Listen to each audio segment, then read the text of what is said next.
Previous class में हमने देखा था कि बिग बैंग थ्योरी क्या थी, यानी कि महाविस्फोट सिद्धांत क्या था। उस सिद्धांत में बताया गया था कि पृथ्वी की उत्पत्ति एक बहुत ही बड़ी गर्म गोले से हुई। देन उसके बाद बहुत सारे प्लैनेट्स बने और जो नेबुला था उस नेबुला के जो शेष भाग से हमारी सन की ओरिजिन हुई। देन इसके बाद हमारे लिए पढ़ना है कि पृथ्वी पर जीवन की उत्पत्ति, यानी कि प्रीवियस क्लास में हमने देखा था कि पृथ्वी की उत्पत्ति कैसे हुई। अब हमारे लिए देखना है कि पृथ्वी पर जीवन की उत्पत्ति कैसे हुई, यानी पृथ्वी का निर्माण हो चुका है, अब इस पर जीवन किस प्रकार से उत्पन्न हुआ, हमें ये पढ़ना है। तो इसको हम बहुत सारी पहले थ्योरीज आई, बहुत सारे सिद्धांत आए और बहुत सारे ऐसे वाद आए। इन सभी वाद में से जो रसायनवाद था उस रसायनवाद को ही सत्य माना गया और रसायनवाद के अलावा जितने भी सिद्धांत थे वो एक के बाद एक गलत साबित होते गए और इसके बाद जो सिद्धांत मुख्यतः सामने आए उनकी मैंने एक आउटलाइन तैयार की है, यानी कि रूपरेखा। इस पृथ्वी पर जीवन की जो उत्पत्ति है वो बहुत सारे स्टेप्स में और बहुत सारे अलग अलग साइंटिस्ट आए, उन्होंने बताया। तो हम देखेंगे कि कौन कौन से साइंटिस्ट आए, उन्हें किस प्रकार से अपने सिद्धांत दिए।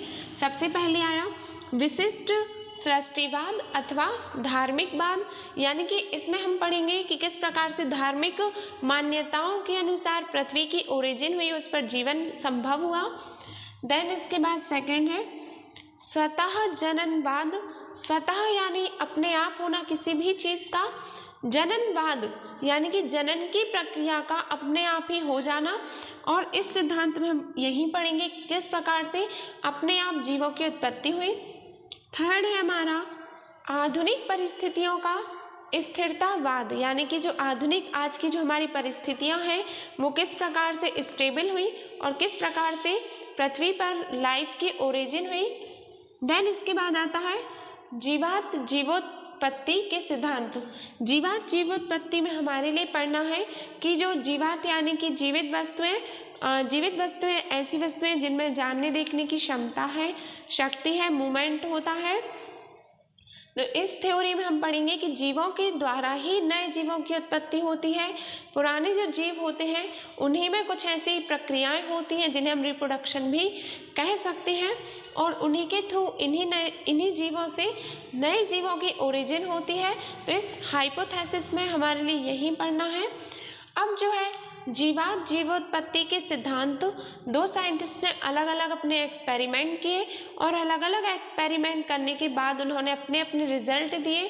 देन उसके बाद बहुत सारे साइंटिस्ट ने उन रिजल्ट में बहुत सारे डीमेरिट्स निकाली, बहुत सारे अपवाद निकाले और उन्हें रॉन्ग प्रूफ किया। लेकिन इनमें कुछ ऐसी बातें भी थी जिन्हें मानना पड़ा साइंटिस्ट को, क्योंकि रियल में ये जो एक्सपेरिमेंट थे वो कुछ ना कुछ हमारे लिए सही बातें बता रहे थे। सबसे पहले जो जीवात जीवोत्पत्ति है उसमें दो साइंटिस्ट ने अपने एक्सपेरिमेंट किए। एक इटालियन फिजिशियन थे, यानी कि एक इटालियन जो इटली थी वहाँ के एक साइंटिस्ट थे फ्रांसिस्को रेडी ने अपना एक्सपेरिमेंट किया।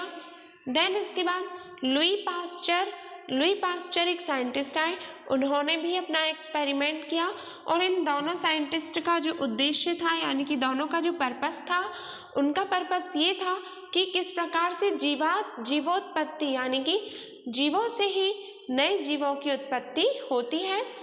अब हम एक एक करके अलग अलग सिद्धांत पढ़ेंगे। सबसे पहले हम पढ़ेंगे विशिष्ट सृष्टिवाद अथवा धार्मिकवाद।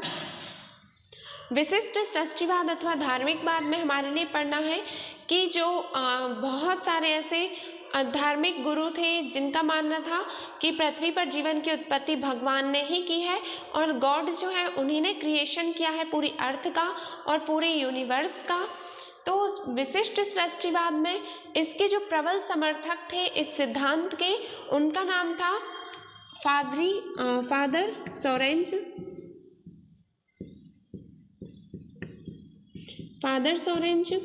ये जो फादर सोरेंज थे ये ईसाई धर्म के गुरु थे, यानी कि ईसाई धर्म के पादरी थे। इन्होंने कहा कि जो बाइबल है, यानी कि जो उनका धार्मिक ग्रंथ बाइबल है, उस बाइबल में ये लिखा गया है कि जो पृथ्वी है उस पर जो ओरिजिन हुई है लाइफ की, वो केवल 6 दिन के अंदर ही हुई है। यानी कि जो सोरेंज थे उन्होंने कहा कि जो बाइबल में ऐसा लिखा है कि 6 दिन के अंदर ही जितनी भी स्पीसीज थी, जितनी भी चीज़ें थी, वो सभी बन गई। तो इसमें उन्होंने बताया कि सबसे पहले जो पहले दिन बना वो स्वर्ग था, दूसरे दिन पृथ्वी का निर्माण हुआ, तीसरे दिन आकाश का, चौथे दिन पशु पक्षी का, और 5वें दिन मछली और एम्फीबिया का, और एट द लास्ट जो 6वें दिन है वो पृथ्वी यानी कि ह्यूमन का बर्थ हुआ, मानव का जन्म हुआ। तो इन्होंने बताया कि इन 6 दिन के अंदर ही पूरी जो लाइफ है उसकी ओरिजिन हो गई। सबसे पहले स्वर्ग बना, फिर पृथ्वी, फिर आकाश, फिर उसके बाद पशु पक्षी यानी कि बर्ड्स बने, देन उसके बाद फिशेस यानी मछलियाँ, फिर मानव का जन्म हुआ। और बाइबल में ये भी लिखा है, फादर सोरेंज ने हमें बताया कि बाइबल में ये लिखा है कि सबसे पहले जो पृथ्वी पर 2 जीव आए थे जिनमें से महिला और पुरुष थे, उन महिला पुरुष का नाम आदम और ईव था।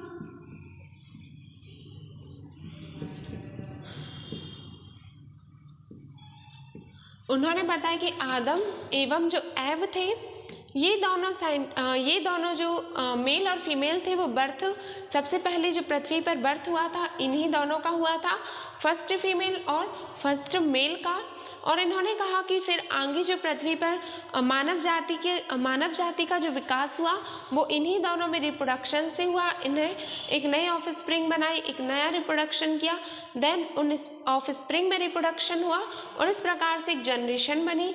उस जनरेशन से एक सेकेंड जनरेशन एंड उसके बाद थर्ड जनरेशन आई और इस प्रकार से पृथ्वी पर जीवन की उत्पत्ति हुई, मानव का विकास हुआ। लेकिन जो हमारे हिंदू धार्मिक ग्रंथ हैं, हिंदू धार्मिक मान्यताओं में ये माना गया है कि जो पृथ्वी है उस पर जीवन की उत्पत्ति या जो पृथ्वी का जो निर्माण है या जो ब्रह्मांड का निर्माण है वो ब्रह्मा जी ने किया। God of creation, god of creation Brahma ji ने किया। तो अलग अलग जो साइंटिस्ट थे उन्होंने बताया कि फादर सोरेंज ने बताया कि बाइबल के अकॉर्डिंग 6 दिन में ही ओरिजिन हो गई लाइफ की। देन जो हमारे हिंदू धार्मिक ग्रंथ हैं उन हिंदू धार्मिक ग्रंथों में माना गया कि नहीं, जो ब्रह्मा जी हैं उन्होंने ही एक विशिष्ट सृष्टिवाद किया और सृष्टि की रचना की। और इस सृष्टि की रचना में जो सबसे पहले मानव थे या जो महिला और पुरुष थे वो हमारे धार्मिक ग्रंथ के अनुसार मनु और शत्रुपा थे।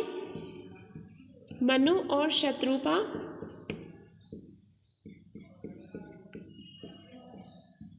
मनु और जो शत्रुपा हैं इन्होंने ब्रह्मा जी ने जो अपनी सृष्टि का निर्माण किया उस सृष्टि पर पहले जन्म लेने वाले मानव और महिला और पुरुष में मनु और शत्रुपा माने जाते हैं। तो ये हमारा विशिष्ट जननवाद या विशिष्ट सृष्टिवाद था जिसमें धार्मिक मान्यताएं दी गई थी पृथ्वी की ओरिजिन के लिए और लाइफ की ओरिजिन के लिए। देन इसके बाद आता है स्वतः जननवाद।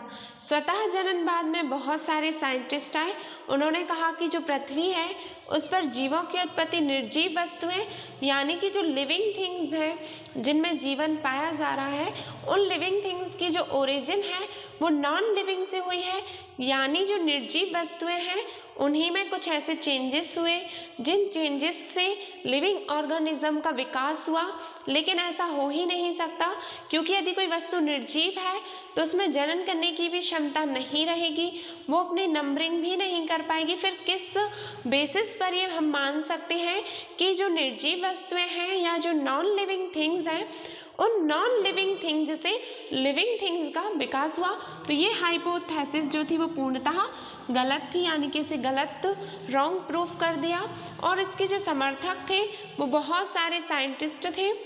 देन इसके बाद आया आधुनिक परिस्थितियों का स्थिरतावाद इसमें कहा गया कि जो पृथ्वी पर जीवन की उत्पत्ति है वो जीवित वस्तुओं से ही हुई है, और रसायनवाद में इसको बहुत ही ज़्यादा इम्पोर्टेंस दिया कि रसायनवाद के अनुसार ही पृथ्वी पर जीवन की उत्पत्ति हुई है। देन इसके बाद आया जीवात जीवोत्पत्ति के सिद्धांत। जीवात जीवोत्पत्ति के सिद्धांत में बताया गया कि जो जीव थे यानी कि जिनमें जीवन की संभावना थी, जिनमें लाइफ स्पान जीवन अवधि पाई जा रही थी, जिनमें DNA RNA जेनेटिकली मटेरियल था, इन जेनेटिकली मटेरियल के कारण ये जीव थे और इनमें जीवन था, और इन्हीं जीवों से आगे चलकर नए जीवों का निर्माण हुआ। और इसमें ये माना गया कि जो पुराने जीव थे उन्हीं जीवों के बीजाणु से या उन्हीं के जो भ्रूण वगैरह थे उनसे नए जीवों का विकास हुआ। तो इसमें दो साइंटिस्ट हैं जिन्होंने अलग अलग एक्सपेरिमेंट किया। फर्स्ट थे फ्रांसिस्को रेड्डी। फ्रांसिस्को रेड्डी एक इटालियन फिजिशियन थे और उन्होंने एक प्रूफ किया। उन्होंने 3 कंटेनर लिए और उनमें जो मीट था उस मीट को लेकर इन्होंने अपना एक्सपेरिमेंट किया। देन इसके बाद लुई पास्चर आए। लुई पास्चर ने अपने एक्सपेरिमेंट के लिए एक एस आकार का कंटेनर लिया और उस कंटेनर में इन्होंने जो मीट होता है उसका सॉल्यूशन बनाया और उसमें बहुत सारे केमिकल कंपाउंड्स डाले। तो हमें सबसे पहले हमने विशिष्ट सृष्टिवाद को पढ़ा, स्वतः जननवाद, आधुनिक परिस्थितियों का स्थिरतावाद। फिर उसके बाद हमने जीवात जीवोत्पत्ति को समझा कि किस प्रकार से जीवों के द्वारा ही नए जीवों की उत्पत्ति होती है, ना कि निर्जीवों के द्वारा। और इसमें अब हम ये जो हमारे लास्ट के 2 एक्सपेरिमेंट हैं जो अलग अलग साइंटिस्ट ने दिए, फ्रांसिस्को रेड्डी और लुई पास्चर, इनके एक्सपेरिमेंट को हम नेक्स्ट वीडियो में पढ़ेंगे और बहुत ही अच्छे से आपको एक्सप्लेन करेंगे कि किस प्रकार से रसायनवाद को सत्य प्रमाणित किस प्रकार से